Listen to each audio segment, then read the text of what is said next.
As I do, Julie here. Today I'd like to talk about something that has been calling my attention for a while, which is related to Esperanto. Because whenever I make a video about a new language or learning, I have someone inviting me to study Esperanto, and I decided to answer why I don't study Esperanto. Well, the main reason is I don't have time.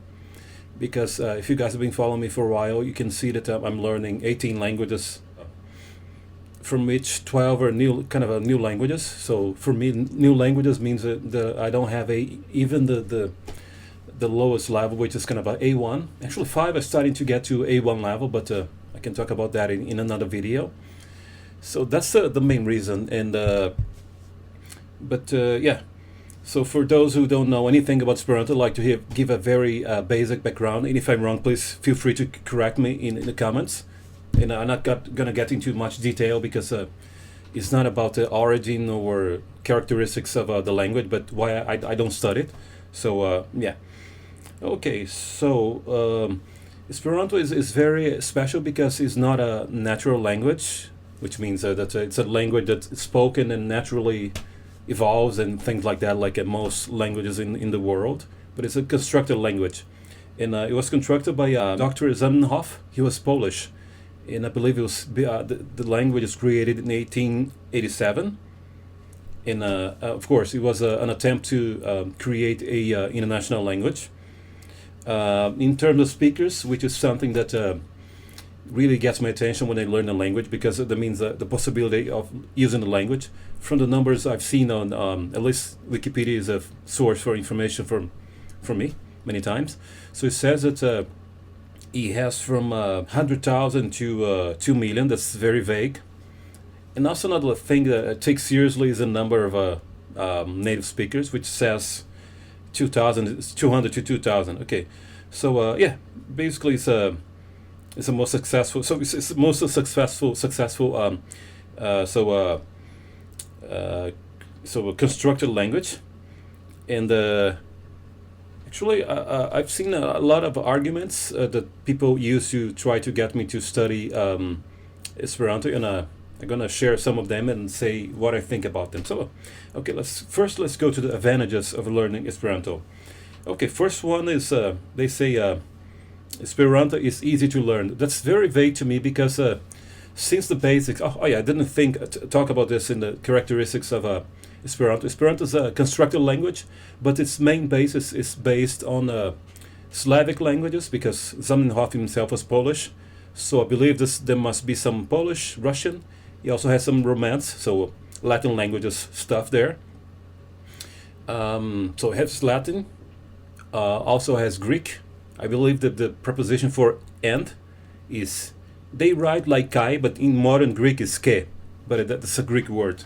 So basically Greek, Slavic languages, which will give the language a characteristic of a kind of agglutinating language, because that's the meaning of agglutination. So the case is kind of like agglutination.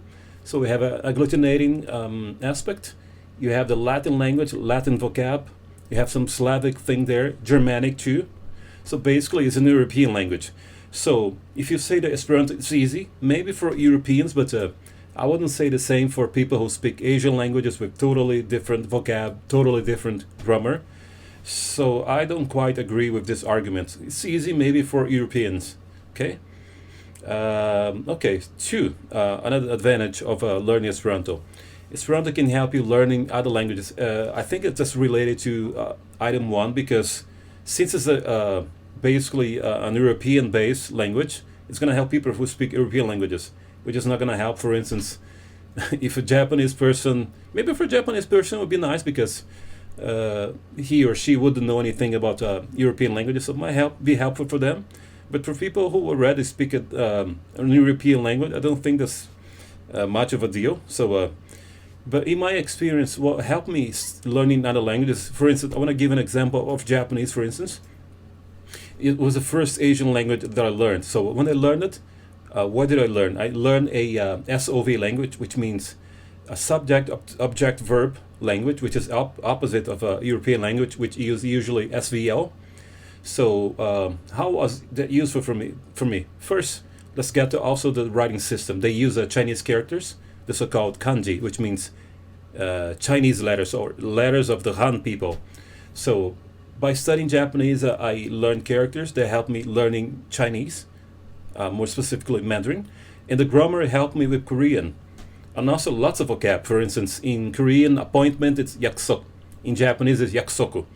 Time in Korean is shigan. In Japanese, it's jikan.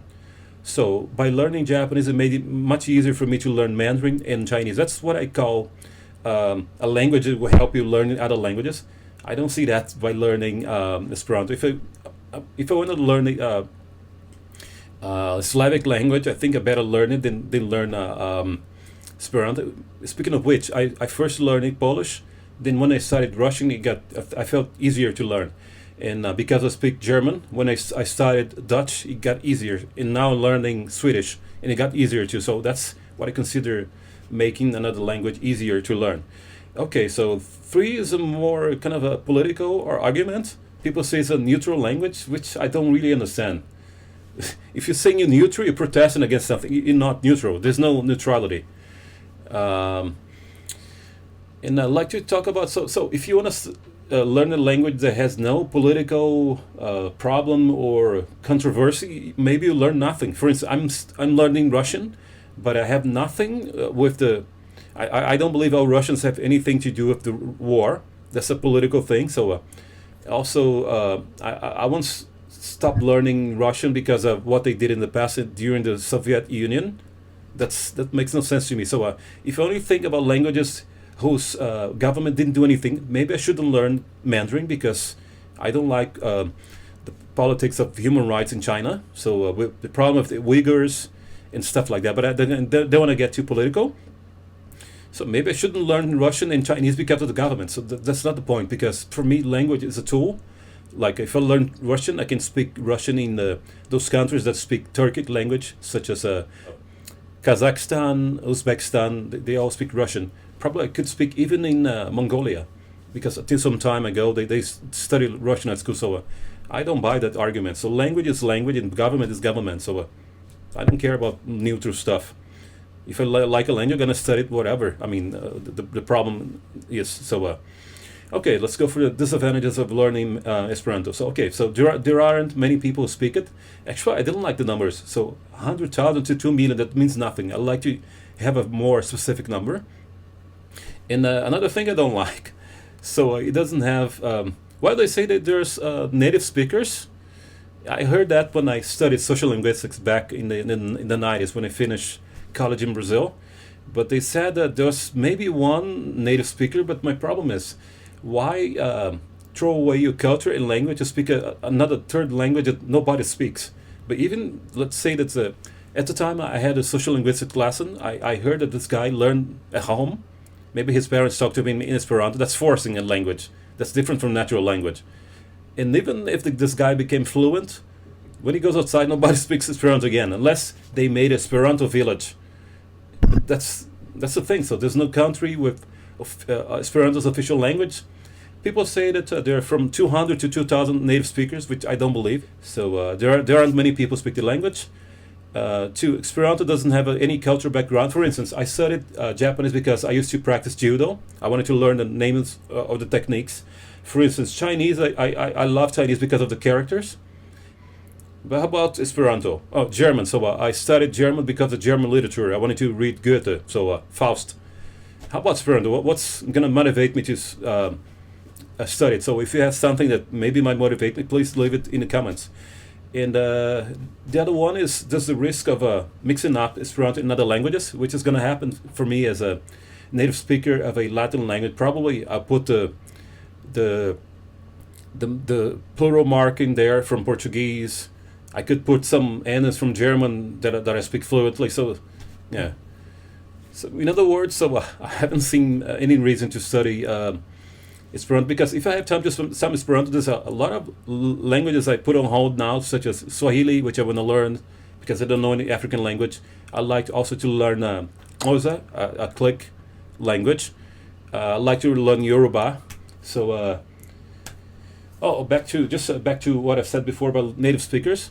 what I would like to see, so I like a language that when you hear the accent, you know that the person is from that country. Like if I listen to Japanese speaking any language, probably I'm gonna pick it up. Chinese speaking, but I don't see that with Esperanto. So like this native accent. Well, anyway, that's what I wanted to share. And if I offended you, I apologize because I have nothing against people who study Esperanto. Just maybe it's not just for me. But however, if you've seen this video, maybe I said something that's not correct. Please feel free to correct me. And if you see that I should study Esperanto, please put the reason why I should learn Esperanto. And thanks for watching. Don't forget to support my channel by subscribing. You can support me on Patreon. You can follow me on Twitter. Well, that's it. Thanks for watching. Bye-bye.